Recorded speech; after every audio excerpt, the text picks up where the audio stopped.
Ok, je n'aurais vraiment pas dû jouer avec ça. Écoutez, je vais pas y aller par 4 chemins. J'ai essayé les peintures maudites du grand-père de l'autre abruti, et je m'en suis mordu les doigts comme jamais. Je pensais avoir pris toutes les précautions contre ce type de sorcellerie, mais je me retrouve impuissant devant cette porte noire, coincé comme un rat, avec un simple micro pour témoigner de mon imbécilité. Alors, on va commencer par le commencement. J'ai entendu parler de cette histoire de pot de peinture maudite, et ce n'était pas la première fois. Peu importe comment j'ai fait, ça ne regarde personne, mais je me les suis procurés. J'ai placé toutes les protections pour m'en tirer, au cas où ça se passait mal, et j'ai commencé par tester la peinture marron, sur une des 2 portes qui me permettaient de sortir de chez moi. 3 fenêtres étaient grandes ouvertes, je les ai surveillées sans relâche, alors que la peinture séchait. À ma grande surprise, rien de spécial ne s'est passé, si ce n'est la roche qui se trouvait derrière ma porte, m'empêchant de voir quoi que ce soit derrière celle-ci. Je suis sorti par une fenêtre, pour découvrir que la porte était verrouillée et inviolable quoi que je fasse. Voilà qui était rassurant, suffisamment pour me faire baisser ma garde. J'ai testé de peindre un joli paysage, au lieu de tout remplir d'une seule couleur.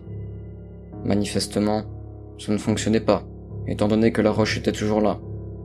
Quelle déception. J'ai tout de même persévéré, en utilisant 2 couleurs. Rayures, moitié l'une, moitié l'autre. Même le mélange homogène entre le bleu et le rouge, pour faire du violet, n'a rien donné. Moi qui espérais de voir la guimauve en quantité, c'est raté. Bon, du coup, j'ai testé le blanc sur ma 2e porte. De la neige, comme l'avait dit le précédent qui a testé. Jusque-là, tout allait bien. C'est après que ça a commencé à déraper. Le bleu marine était beaucoup plus puissant. Je suis tombé de fatigue 15 minutes après l'avoir appliqué, et Dieu sait que j'ai tout fait pour rester éveillé. Toute ma maison semblait plongée profondément sous l'eau. Tout accès était fermé. Je n'y voyais presque rien, si ce n'est des yeux qui ressortaient en passant à côté de mes fenêtres. En ouvrir une n'a pas fait entrer d'eau, comme prévu. Il y avait cette fameuse lumière, dont parlait ce garçon. Je l'ai vue aussi. J'ai assez de connaissances en tout ce qui concerne les arts de la magie sombre pour comprendre sa terreur. Moi-même, je n'ai pas su garder mon calme devant cette horreur, qui n'a manifestement pas apprécié qu'un intrus vienne visiter son territoire. Je me suis empressé de repeindre une porte avec le premier pot qui m'est tombé sous la main. Oui, c'était la noire. J'ai aussi été mis KO rapidement. Quel horrible réveil. Et j'avais 3 énormes problèmes. Premier problème, tout est sombre comme une nuit sans lune dehors.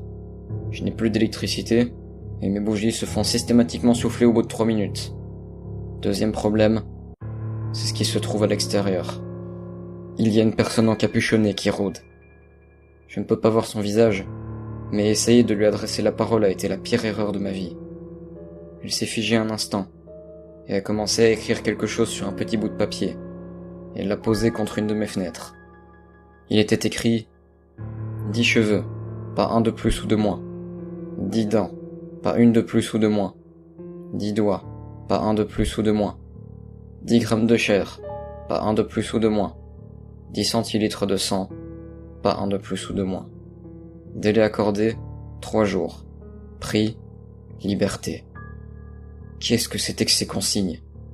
Cette chose était en train de me demander de lui livrer tout ça pour pouvoir repartir.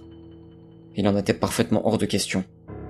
J'ai ouvert pour en savoir plus sur mon environnement, pour me retrouver nez à nez avec la silhouette. J'ai instantanément ressenti la pire douleur que j'avais jamais ressentie à ce moment-là, à la fois brûlante, étouffante et écrasante. Des hurlements ignobles, directement dans mon crâne, m'explosaient le cerveau.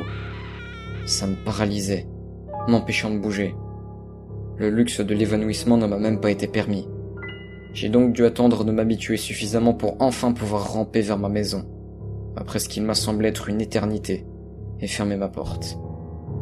Le papier avait légèrement changé après cet événement. Il y avait une consigne supplémentaire. Ne pas en parler. Il est hors de question que je lui livre ce qu'elle demande.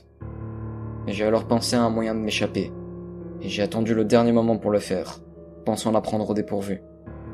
Mais mon 3e problème est que j'ai essayé de repeindre la porte avec les autres couleurs, et ça n'a pas fonctionné. La porte reste noire, quoi que je fasse.